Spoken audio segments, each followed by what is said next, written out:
La tecnología para evitar que un asteroide nos aniquile. El poder de aniquilar la especie con una superenfermedad creada por el hombre. La batalla contra el terrorismo cibernético y la espada de doble filo que es la ingeniería genética. A continuación, más tecnología apocalíptica en Maravillas Modernas.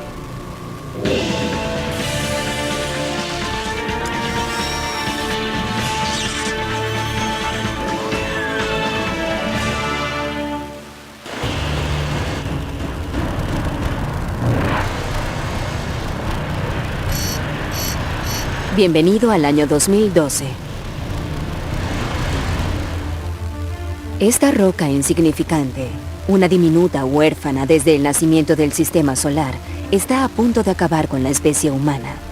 Es un asteroide sigiloso, disimulado por la luz del Sol, y capaz de evadir a los pocos telescopios del hemisferio sur.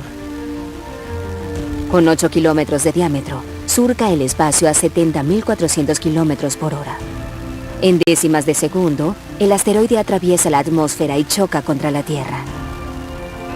Genera el equivalente a 44 millones de megatones de TNT, 8.000 veces el poder destructivo del arsenal nuclear del mundo. Realmente puede destruir todo el planeta. Primero, una gran explosión elevaría sobre la Tierra objetos de todo tipo, que después volverían al suelo. Luego, esos objetos descenderían en llamas y desatarían una tormenta de fuego en todo el planeta que quemaría bosques y praderas. Y finalmente, los restos de estos objetos se alojarían en la estratosfera y bloquearían la luz solar, lo que sentenciaría al planeta a vivir bajo la oscuridad y el frío, quizá por años. Este es el tipo de catástrofe ambiental que lleva a una extinción masiva. No sería la primera vez que una especie superior fuese destruida por un asteroide. Muchos científicos concuerdan en que la extinción de los dinosaurios y de otras especies hace 65 millones de años fue causada por algún cometa o asteroide. Se calcula que medía hasta 10 kilómetros de diámetro y que cayó en la península de Yucatán. 99% de las especies que han habitado la Tierra ya desaparecieron, y la mayoría se extinguió en masa, debido a catástrofes que afectaron a todo el planeta. La evidencia de colisiones violentas en el sistema solar nos recuerda que el problema no es si sucederá, sino cuándo. Durante toda su existencia, la Tierra ha recibido estos impactos. Si quiere tener una idea de cuántas veces ha sucedido, solo mire a nuestra compañera la Luna, que está cubierta de cráteres. Los asteroides son, sin duda, las bombas cósmicas más comunes. Un asteroide es un cuerpo rocoso. Es un residuo subsistente del proceso de formación del sistema solar. Los cuerpos que no se convirtieron en planetas son ahora los asteroides. En los últimos 20 años nos hemos percatado de cuántos asteroides apocalípticos flotan a nuestro alrededor. Se piensa que existen alrededor de unos 1.100 asteroides cerca de la Tierra que pueden medir 1 kilómetro o más. Podrían caer en el hemisferio sur o en el norte.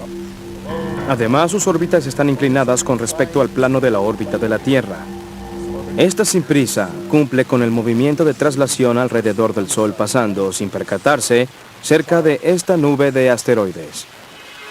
Las probabilidades de que un cuerpo de 1 kilómetro choque con la Tierra en este siglo son de 600.000 a 1. Pero los asteroides capaces de destruir una ciudad pasan cada cierto tiempo, a solo 48.000 kilómetros de nosotros. En cualquier caso, las posibles consecuencias son tan graves que muchos astrónomos han decidido hacer algo al respecto. Así nacieron los caza-asteroides. El programa internacional denominado Space Guard Survey funciona con el apoyo de la NASA y se concentra en la búsqueda de cuerpos de más de 1 kilómetro de diámetro, ya que estos podrían causar una catástrofe mundial en caso de chocar con la Tierra. Desde que la primera caza oficial de asteroides tuvo lugar, las herramientas fundamentales usadas han sido un telescopio y una cámara. La búsqueda se lleva a cabo con telescopios relativamente pequeños, pero con sofisticados detectores y computadoras, para que podamos detectar automáticamente el más mínimo movimiento de un asteroide que tiene de fondo millones de estrellas fijas. Entre las cámaras electrónicas que poseemos está la Quest. Es como 112 cámaras en una. Con ella podemos mirar 20.000 imágenes por noche y en esa misma noche es posible analizarlas todas. La cámara Quest es altamente avanzada y está ubicada en el Observatorio Palomar en California. Es la cámara digital más grande del mundo y usa tecnología CCD o de dispositivos de carga doble. Cada CCD contiene 10 millones de píxeles. Cada uno de ellos convierte la luz en electrones y a cada electrón procesado, a su vez, se le asigna un valor digital específico. Luego, toda la información digital es transformada en imagen. Reportamos lo observado. Luego las computadoras cotejan toda la información proveniente de los muchos telescopios que tenemos. Después trazan la órbita de cada cuerpo por algún tiempo y según esa información de las órbitas, se puede inferir si chocará con la Tierra o no. El programa Space Guard de la NASA sigue la pista de la mayoría de asteroides de gran tamaño que podrían chocar con la Tierra. Por ahora, nada parece interponerse en nuestra órbita. Pero cerca del 30% del firmamento aún no ha sido analizado, sobre todo en el hemisferio sur, pues hay muy pocos observatorios que cumplan esta tarea. En el año 2002, un asteroide suficientemente grande para destruir un área del tamaño de Ohio apareció en el hemisferio sur y pasó muy cerca de la Tierra. Solo el doble de la distancia hasta la Luna. Los astrónomos se percataron solo semanas antes. La razón por la que llevamos a cabo el programa Space Guard no es porque las probabilidades de un choque sean altas, sino porque puede haber un asteroide en dirección a la Tierra. Si va a colisionar el próximo año o en 10 años, ya está en camino. Y nosotros tenemos la tecnología para saberlo y tomar acciones para proteger al planeta. ¿Y cómo evitar que un asteroide choque con el planeta? Los astrónomos prefieren desviarlo antes que destruirlo. Podemos intentar destruirlo, como hizo Bruce Willis en la película, pero lo único que haríamos es más daño. Si, por ejemplo, situáramos un transbordador en la superficie del asteroide, debería empujar en esta dirección. Así movería el asteroide hacia allá. Pero el problema es que el asteroide está rotando. Así que debe empujar, esperar, empujar otra vez, esperar, etc. Se podría poner un extractor masivo y anclarlo en la superficie del asteroide. Con electroestática extraería pedazos del asteroide y generaría un empuje que lo frenaría o lo aceleraría. Un dispositivo más viable, llamado vela solar, usaría la energía del Sol para desviar el asteroide. Pero de todos modos habría que hacer una base en la superficie del asteroide, algo nada fácil. Lo que sería preferible realmente es llegar a la superficie e introducir quizás un espejo concentrador solar. Así, si se captura la luz del Sol con el espejo, se reflejan los rayos y se los concentra en la superficie del asteroide. Se podría ablandar o evaporar la superficie delantera. Luego se generaría un pequeño empuje en esta dirección y otro en esta otra. En el programa de protección contra asteroides y cometas de la NASA, hay una maqueta de una base lunar que rastrearía y desviaría un asteroide apocalíptico. Con un telescopio en la Luna se podría avistar todo el cielo sin interferencia atmosférica. Y metido irónicamente en un cráter profundo, podría evitar la luz solar a toda hora, lo que permitiría una observación constante. Una vez que tenga el asteroide o cometa a la vista, la base lunar dirigiría un láser contra el blanco, lo que generaría suficiente calor para sacar la roca de curso. Desarrollar algunas de estas tecnologías requerirá décadas. Y para sentirnos aún menos seguros, todavía hay el riesgo del golpe cósmico más devastador, el cometa. Los cometas, bolas gigantes de hielo y roca, tienen órbitas erráticas y emergen inesperadamente del sistema solar. Si de verdad tenemos mala suerte y un cometa viene hacia nosotros, seguramente tendríamos algunos meses, cuando mucho un par de años de advertencia. Y en ese tiempo, no creo que podamos tener ninguna herramienta tecnológica para protegernos. Lo más que podríamos hacer es agacharnos y esperar el golpe. En 1994, por primera vez la humanidad pudo observar el poder destructivo de un cometa en nuestro sistema solar, cuando fragmentos del Shoemaker-Levy chocaron contra Júpiter. La nube del impacto fue del tamaño de la Tierra. Esa es la mala noticia. La buena es que hay tan pocos cometas que realmente debemos preocuparnos por los asteroides primero y luego ocuparnos de los cometas que son mucho más difíciles de combatir. Con un poco de suerte y nuestra inteligencia, el ser humano podría evitar el destino que corrieron otras especies poderosas. Los dinosaurios desaparecieron hace unos 65 millones de años porque no tenían un programa espacial. Las amenazas a nuestra especie pueden venir de los confines del sistema solar o de armas microscópicas que hay en nuestro cuerpo. La era del bioterrorismo ha llegado.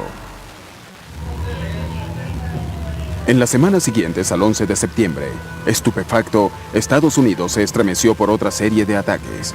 Esta vez no con aviones comerciales, sino con esporas microscópicas de Bacillus anthracis, Anthrax.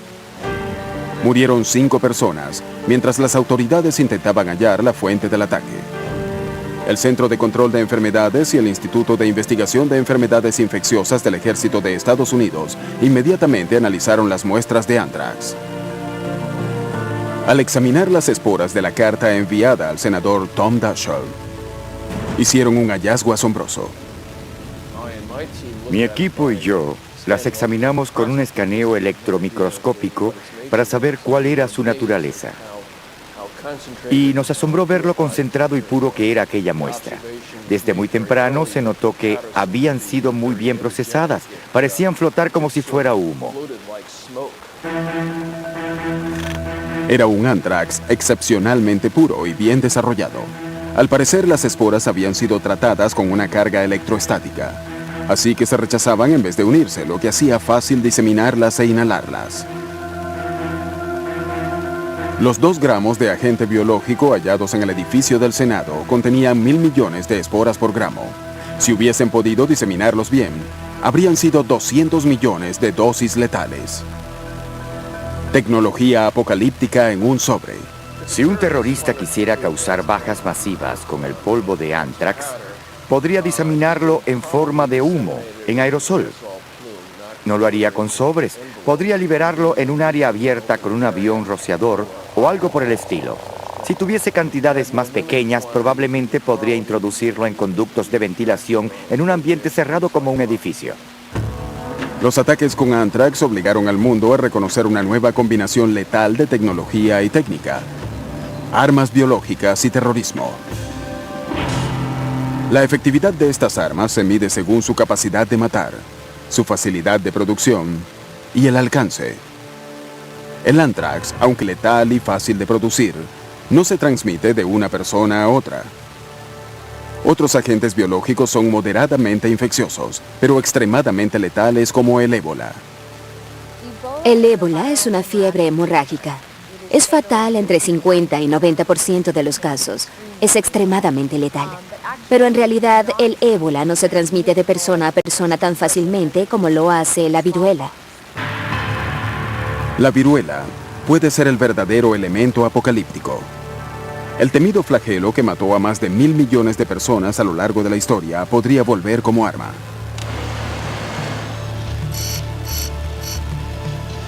Año 2014. 10 terroristas suicidas se infectan con una cepa altamente virulenta de viruela. Al caminar por aeropuertos internacionales, metros y centros comerciales, contagian 20 ciudades de 4 continentes en 48 horas. A los 10 días se ven los primeros síntomas de Norteamérica, Europa y ciudades de India y Brasil.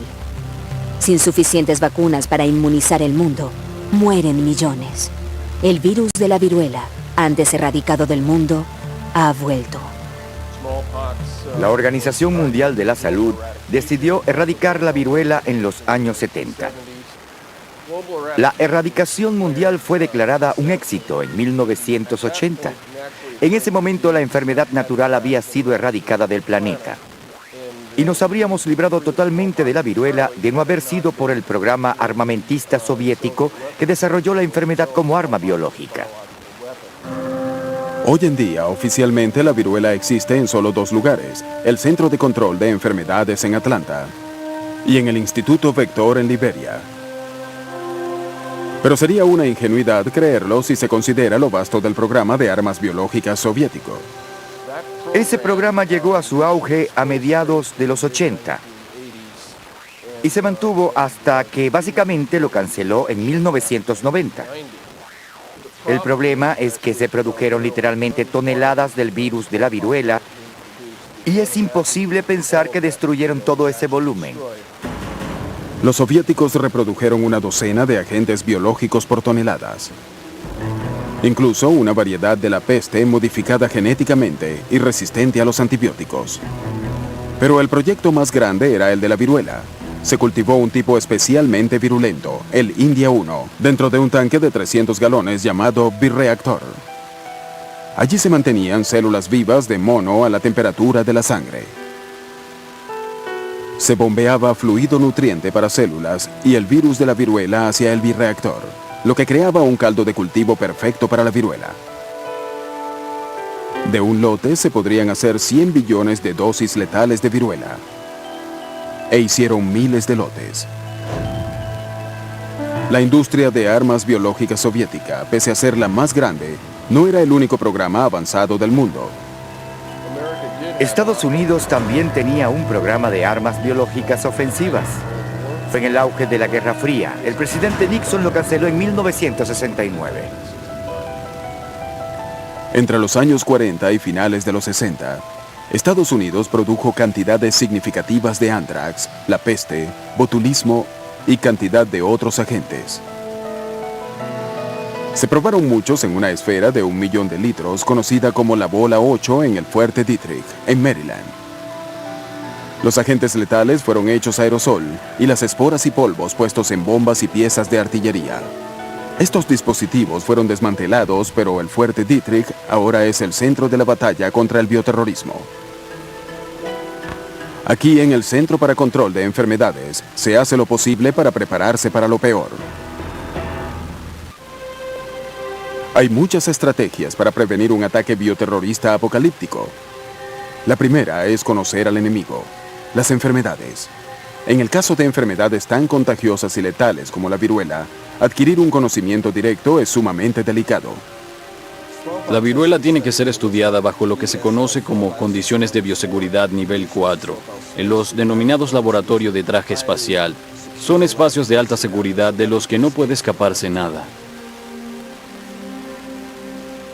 Estos investigadores que estudian la viruela en el CCE, como todo el que entra a un laboratorio nivel 4, debe ponerse un traje anticontaminante, a menudo llamado traje espacial. Toda apertura es sellada con cinta plástica. Y se verifica que no haya fugas. Los investigadores se conectan a un suministro de aire. Todo el aire, el que entra y el que sale, pasa por lo que se conoce como un filtro de partículas de aire de alta eficiencia.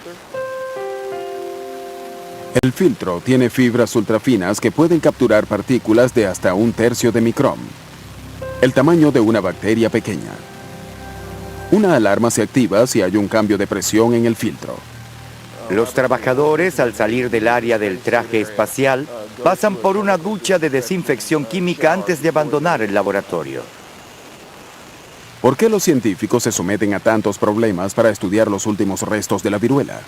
La Organización Mundial de la Salud decidió destruir el virus de la viruela hace algunos años, pero desgraciadamente el bioterrorismo mostró su rostro y se tomó la decisión de no destruirlo para estudiarlo. La idea fue que algo así estuviera en manos de gente malintencionada, en vez de en las manos de gente que pudiera estudiarlo. En el laboratorio nivel 4 de USAMRIID, el ejército de Estados Unidos pasa por la misma odisea para estudiar otro enemigo, el ébola. Estamos interesados en la fisiopatología básica de la enfermedad. ¿Qué tiene la infección de esta enfermedad que causa una amenaza tan grave para la vida? También intentamos crear medicamentos antivirales que sean efectivos contra la reproducción de este virus. El silencioso laboratorio de investigación sellado al vacío es el corazón del esfuerzo por hacer vacunas y antibióticos que salven vidas. Pero si ocurriese lo inimaginable, la respuesta no sería así de callada. Sería como una movilización de ejército. Si hubiese un ataque bioterrorista, habría una respuesta mundial sin importar dónde ocurriese el ataque. La primera respuesta sería la de la Reserva Estratégica Nacional de Estados Unidos. La Reserva Estratégica Nacional es un programa del Centro de Control de Enfermedades con suministros en sitios secretos de todos Estados Unidos. La reserva está constituida por suministros médicos. De todo, desde vendajes hasta sueros de hidratación, ciertas vacunas y antibióticos. Están en lo que se conoce como paquetes de emergencia que pueden ser llevados a cualquier punto de Estados Unidos en 12 horas.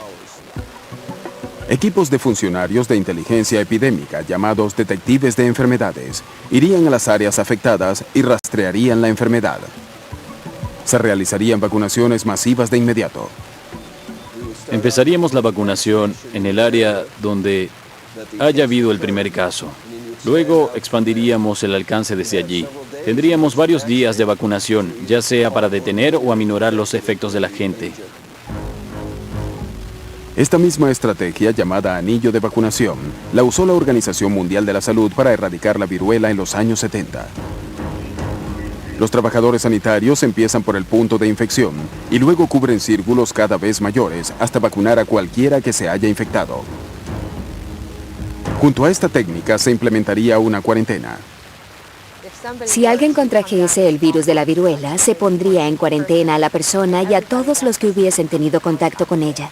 Su casa, su familia, todos sus compañeros de trabajo y las familias de ellos estarían en cuarentena. Sería una cuarentena realmente extensiva. El CCE tiene centros de cuarentena en 8 grandes aeropuertos de Estados Unidos y en varios puertos de mar. Si hay un ataque, esa sería la principal arma para contener la viruela. Para la vacunación se usa lo que se conoce como aguja bifurcada. Es una pequeña aguja de 2 puntas que se presiona contra la piel de 12 a 15 veces con la vacuna primaria. El virus se replica en esa herida. Forma una costra y cuando ésta se cae, se es inmune a la viruela. En realidad, la vacuna contra la viruela es un virus de la vaca. La palabra vacuna viene de un vocablo del latín, vacca. El hombre que descubrió la vacuna, Edward Jenner, observó que las reses que habían contraído la variante vacuna de la viruela, que es más suave, no contraían la viruela humana. En la vacuna actual, el virus de las reses fortalece el sistema inmunológico de la persona hasta que puede combatir a la viruela. Hallazgos recientes también podrían eliminar el potencial apocalíptico de este y otros agentes. Esto es un biosensor que nosotros desarrollamos para el Departamento de Defensa. El sistema es muy versátil y puede detectar una gran variedad de patógenos, como el anthrax, la viruela y el ébola. Una gota del presunto patógeno se coloca en esta banda de prueba especial y luego se inserta en el sensor. Hay un pequeño láser adentro similar al que se usa en un lector de disco compacto. Eso estimula la muestra de la banda y se mide la intensidad de la luz que sale al igual que su posición. A partir de eso se determina cuál es el agente que se ha detectado. Indica que se ha detectado el Bacillus anthracis, que es el anthrax, con un 100% de seguridad. Resultados tan rápidos pueden rastrear el paso de un brote en minutos en vez de horas o días. Y aunque nuestro interconectado mundo puede acelerar la propagación de una enfermedad, las comunicaciones instantáneas también serán claves para contener un ataque bioterrorista. Pues tanto el Centro de Control de Enfermedades como los profesionales de la salud pueden compartir información gracias a la Internet. En el año 2003, un foro médico en línea llamado ProMed tuvo un papel crucial en alertar a las autoridades de salud del mundo sobre una epidemia letal en China que fue conocida como SARS. China daba la información sobre el SARS muy lentamente porque le preocupaba el efecto que tendría en la Organización Mundial de Comercio y en el turismo. Por eso lo ocultaba. Así que recurrí a ProMed y pregunté si alguien sabía algo al respecto. Y a las 24 horas reconocieron lo que estaba ocurriendo. Aunque se produjo en forma natural, el SARS generó una respuesta que refleja cuál sería la defensa contra el bioterrorismo. En apenas semanas se detuvo la propagación del virus que mató a 900 personas. El futuro del bioterrorismo y las herramientas para combatirlo pueden estar en el campo de la biotecnología. Ya los científicos revelan los secretos genéticos de los males más letales, pero puede ser un arma de doble filo. Hace poco se utilizó la ingeniería genética reversa para revivir la mayor plaga del siglo XX, la influenza española, que mató alrededor de 50 millones de personas en 1918 y 1919. Alterar el ADN de un virus ahora hace posible, en teoría, diseñar el supervirus que arrasaría con grandes poblaciones. En el año 2001, científicos de Australia crearon sin darse cuenta una variante de una enfermedad de roedores a la que sus ratones de laboratorio no eran inmunes. Lo preocupante es que se haga algo similar para introducir el gen en un virus de viruela. Y también inquieta la posibilidad de que, si se crease una variante así, nuestra estrategia de contener la propagación por medio de solo la vacunación sería insuficiente. De hacerse real un escenario tan lúgubre, al menos podemos animarnos recordando que el ser humano ya ha derrotado plagas aparentemente invencibles. Esperamos poder hacerlo otra vez.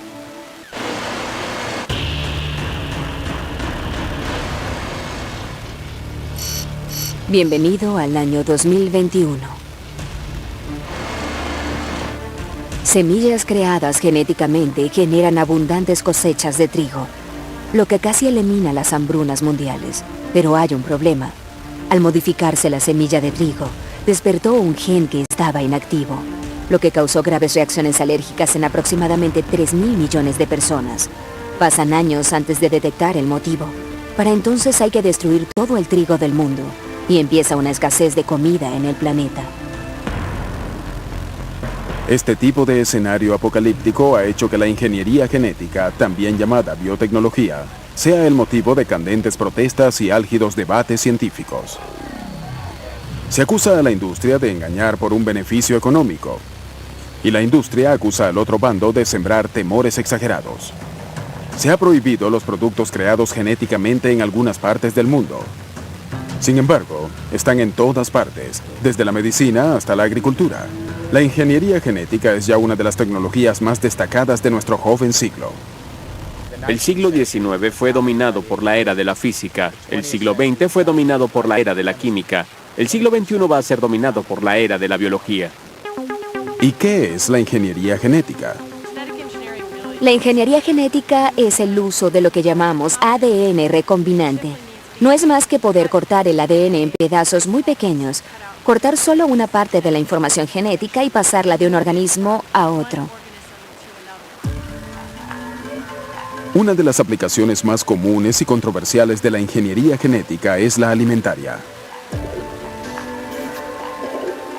En cierto modo, la modificación genética de las plantas y los animales se remonta a varios siglos, con el uso de la reproducción selectiva y los cruces. Pero hay al menos una gran diferencia entre la reproducción selectiva y la ingeniería genética. Podemos cruzar algunos límites biológicos, podemos tomar una yegua y un burro y cruzarlos, así obtendríamos una mula estéril. Pero obviamente con la reproducción clásica no podemos cruzar un caballo y un manzano. La diferencia teórica y práctica es que ahora podemos cruzar todos los límites biológicos. Se puede tomar genes de bacterias, virus, animales, plantas y humanos y mezclarlos. Se puede tomar un gen que produzca el anticongelante de un pez y combinarlo con los de un tomate para que este último no se congele. En la Universidad de California, mi laboratorio usa la ingeniería genética sobre cultivos masivos como el trigo, la cebada, el arroz, el maíz, el sorgo. Participamos en un proyecto de desarrollo para África. Intentamos mejorar la calidad nutritiva del sorgo. Trabajamos en otros proyectos que están más dirigidos hacia los consumidores de los Estados Unidos. Estamos trabajando en un proyecto para intentar desarrollar un trigo hipoalergénico. Es decir, que el trigo que la gente no comía por ser alérgica, ahora sí se lo podrá comer. La creación de la materia prima para la inserción genética se hace en esta pequeña máquina que revoluciona la biotecnología. Es una máquina de reacción de cadena polimerásica. Adentro, Enzimas llamadas polimerasas sintetizan un filamento suelto de ADN. En 45 minutos puede generar millones de copias de una secuencia específica de ADN. Después, un dispositivo llamado pistola de genes dispara el ADN del organismo donante al organismo receptor. Se hacen perdigones diminutos unas 30 veces más pequeños que una célula. Se recubre con ADN ese perdigón que está hecho de oro. Se dispara ese perdigón a una velocidad muy alta, a unos 960 kilómetros por hora, dentro de una cámara. En el fondo hay un grupo de células. Ese perdigón diminuto penetra en el grupo de células, termina en el interior y se incorpora al ADN de las células. La pistola de genes inyecta un activador genético que hace que el gen nuevo quede encendido permanentemente. Y ahí lo tenemos, un organismo genéticamente modificado. Para algunos, el activador es solo uno de los problemas de la tecnología. El activador enciende el gen insertado permanentemente, pero ahora sabemos que también puede activar permanentemente otros genes del ADN que pueden generar todo tipo de cosas: alergias, toxinas, nuevas enfermedades, carcinógenos, antinutrientes o cosas buenas. No sabemos qué pasaría de alterar el ADN de nuestros organismos o nuestras bacterias. La incógnita hace que los detractores de la tecnología pidan prudencia. Los efectos no deseados han sido un resultado común de la ingeniería genética desde sus comienzos. Cuando apareció el algodón genéticamente modificado, muchas de las borlas se caían al suelo. La soya modificada se reventaba bajo el sol. Esos son ejemplos de que cambiar el nivel básico del ADN no es como jugar con bloques de construcción. No basta con colocar un gen para obtener un rasgo deseado. En el año 2000, un tipo de maíz creado genéticamente llamado Starlink, que había sido aprobado solamente para el consumo animal, se mezcló en silos con los suministros para humanos. El Starlink, que había sido modificado para producir su propio pesticida, causó alergias generalizadas, algunas graves. Luego de destruir el maíz contaminado, las pérdidas se calcularon en $1.000 millones. Las autoridades lo hallaron en 22% de las muestras, e incluso luego de perderse miles de millones de dólares al destruir el Starlink, 2 años después aún había restos en más de 1% de las muestras recolectadas. Pero la ingeniería genética recibió su mayor sorpresa quizá en junio del año 2000, cuando científicos del proyecto del genoma humano hicieron el asombroso anuncio de que nuestro genoma tenía solo 30.000 genes. Hasta entonces, se creyó que el genoma humano contenía 100.000 genes, y que cada uno producía una de las 100.000 proteínas conocidas que constituyen el cuerpo humano. Pero la diferencia numérica dejó claro que muchos de nuestros genes cumplen varias funciones. Fue un llamado de alerta. La base de la ingeniería genética es que si se introduce un gen en una especie, este creará una proteína y esa sería la proteína deseada, haría lo esperado. Pero esa base se destruyó cuando los científicos reconocieron que un solo gen puede producir varias proteínas. Se dice que ese error de cálculo tan importante sobre el genoma crea dudas en cuanto a la precisión con la que se puede manipular un gen. Sobre todo si se trata del suministro de comida mundial. Se ha demostrado la posibilidad de consecuencias no previstas para la salud humana y los cultivos genéticos que luego infectarían a los naturales por la polinización.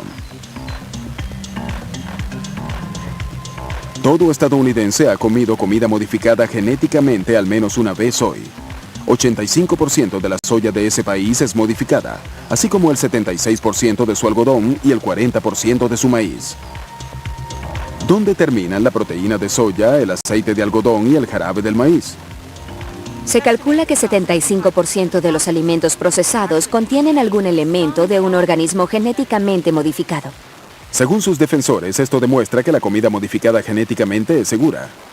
Cuando pienso en los riesgos de estos alimentos y conozco bien el material, no me preocupan los problemas de seguridad a largo plazo. Cuando se modifican alimentos genéticamente, vamos y elegimos lo que yo llamo una receta en particular. De hecho, casi podemos leerla. Sabemos qué contiene esa receta.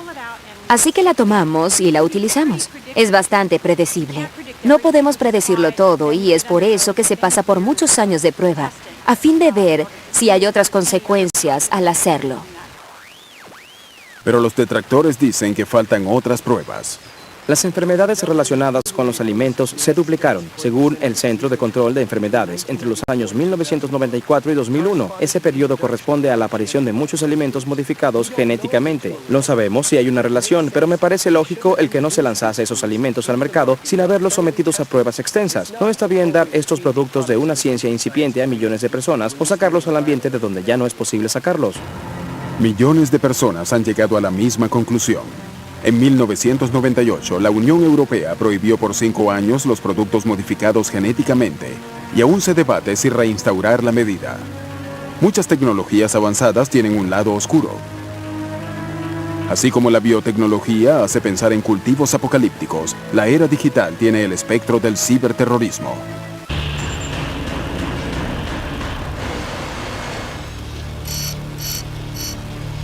Es el año 2016.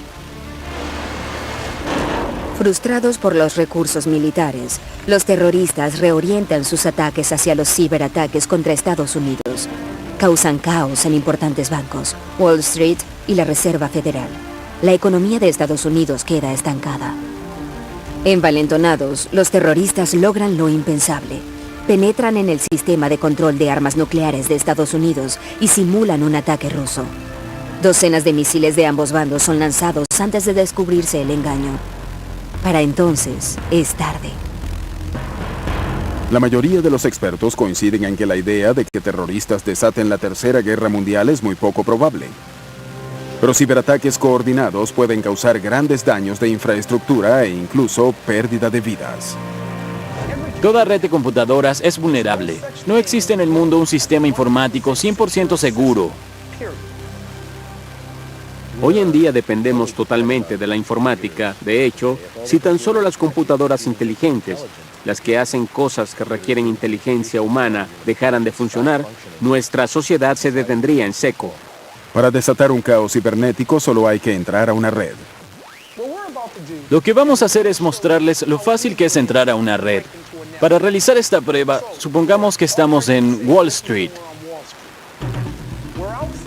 Estamos en un auto en la calle, así que si nos detecta el cortafuegos o el administrador de red nota que pasa algo y nos damos cuenta de que ellos saben, nos vamos y ya. Igual ellos no lo sabrán.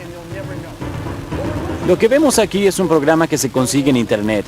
Es gratuito. Lo que el programa hace es mostrarnos todas las redes disponibles en el área. Aquí vemos que esta señal tiene bastante fuerza. Les mostraré cómo se ve la fuerza de la señal. Es esta de aquí. Esto de color verde muestra que tenemos buena conexión con esta red inalámbrica en particular. También vemos que hay una dirección IP en esta en particular. Ahora que tenemos la dirección IP de esta persona, vamos a intentar. Bueno, intentar no, vamos a entrar a la red de esta persona. La última defensa es la contraseña. Hay muchos programas que pueden descifrar las contraseñas, sobre todo las de redes inalámbricas. Hoy vamos a usar uno que nos permitirá descifrar la clave de esta red inalámbrica para tener acceso a la información. Aquí vamos. Acaba de descifrar la contraseña o código oculto de esta persona para entrar a la red. Cuando se ha entrado a una red, se puede usar para penetrar en otras redes. Podemos penetrar en la red del Pentágono, podemos penetrar la de una institución financiera, y si ellos rastrean el ataque, no van a llegar hasta nosotros. Van a rastrearlo hasta la red a la que penetramos, la que usamos para infiltrarnos en la otra red. Los métodos para infiltrarse en una red protegida no varían mucho en la jerarquía de los piratas. Solo los recursos y el nivel de mala intención. Los más bajos de la escala son los llamados muerdetobillos. Los muerdetobillos son adolescentes de los que tanto oímos. Los piratas que alteran sitios web o que entran en sistemas de computadoras solo por la emoción. Luego están los piratas, de los que no se habla. Esos son los sujetos que cobran por su trabajo. Se ganan la vida infiltrándose en redes. Se infiltran en la de un banco, roban millones de dólares y los mandan a las Islas Caimán para luego transferirlos a otros 5 bancos. Hay un ataque misilístico. La forma más pérfida de ataques cibernéticos se conoce como guerra informática. Lo que intentamos hacer es defender nuestros sistemas de ataques de guerra informática. Nuestra intención es distinguir entre el tipo de ataque que puede hacer un adolescente pirata y el tipo de ataque que podría hacer una nación con buen financiamiento. Así sabríamos si una entidad así lanza un ataque orquestado contra nuestros sistemas informáticos. En 2003, se hizo un hábil ataque contra el Fuerte Campbell, el cuartel general de la unidad de helicópteros del Ejército de Estados Unidos. El atacante observó la actividad de la red de la base por meses. Aún no se ha revelado el daño a la seguridad del país. Hemos visto evidencias de ataques en gran escala lanzados contra Estados Unidos. Una de las herramientas más usadas contra los ciberataques son los cortafuegos. Un cortafuego es un programa de computadora, o preferiblemente un equipo físico que filtra las visitas externas a una red. Descubrimos con el tiempo que ninguna tecnología de prevención es suficiente. No se puede hacer una defensa que sea totalmente impenetrable. Es por eso que la tecnología se orientó a detectar a los intrusos. La detección de ciberataques está por entrar a una nueva era con la llegada de la criptografía cuántica. Su única defensa contra un intruso es un simple fotón de luz. El principio de indeterminación de Heisenberg nos dice que si medimos algo muy pequeño como un fotón de luz, lo alteramos, lo destruimos al hacerlo. Y ese es el secreto de la criptografía cuántica. La criptografía, la práctica de ocultar datos con números o letras al azar, es la base del comercio y las comunicaciones por Internet. Una red estándar usa números primos grandes que son difíciles pero no imposibles de descifrar. En el experimento con criptografía cuántica, se envían fotones por los cables subterráneos de fibra óptica, lo que hace de centinela de la información. Cualquier intromisión destruiría el fotón. Eso sería una alerta contra el ataque. Si se tiene una partícula de luz y alguien intenta descifrarla, con el simple acto de verla la destruye. Y hay un hecho adicional interesante, que es que no se puede hacer una copia exacta de un fotón en estado cuántico. Así que no pueden capturarlo, copiarlo y enviar una copia. El principal problema ha sido enviar los fotones a más de 80 kilómetros de distancia, pues la energía fotónica se disipa en la fibra óptica. Cuando eso se supere, cuídense, piratas. Con la criptografía cuántica les costará mucho a los piratas aprender lo más básico de lo que hacemos. Pero aunque aprendan esos fundamentos, creemos que esto está protegido por las leyes de la física. No hay forma de superarlo. Desde las computadoras a la biotecnología y el estudio de las enfermedades, todas las tecnologías peligrosas del siglo XXI son susceptibles al abuso deliberado y consecuencias no deseadas. Sin embargo, los beneficios de las tecnologías avanzadas pueden superar a sus riesgos. Quizá algún día tengamos los medios para vencer a la roca destinada a nosotros. O quizá podamos abandonar el planeta por nuestra propia cuenta. 99% de las especies que han existido en la Tierra se han extinguido. Solo el tiempo dirá si nos uniremos a ellas.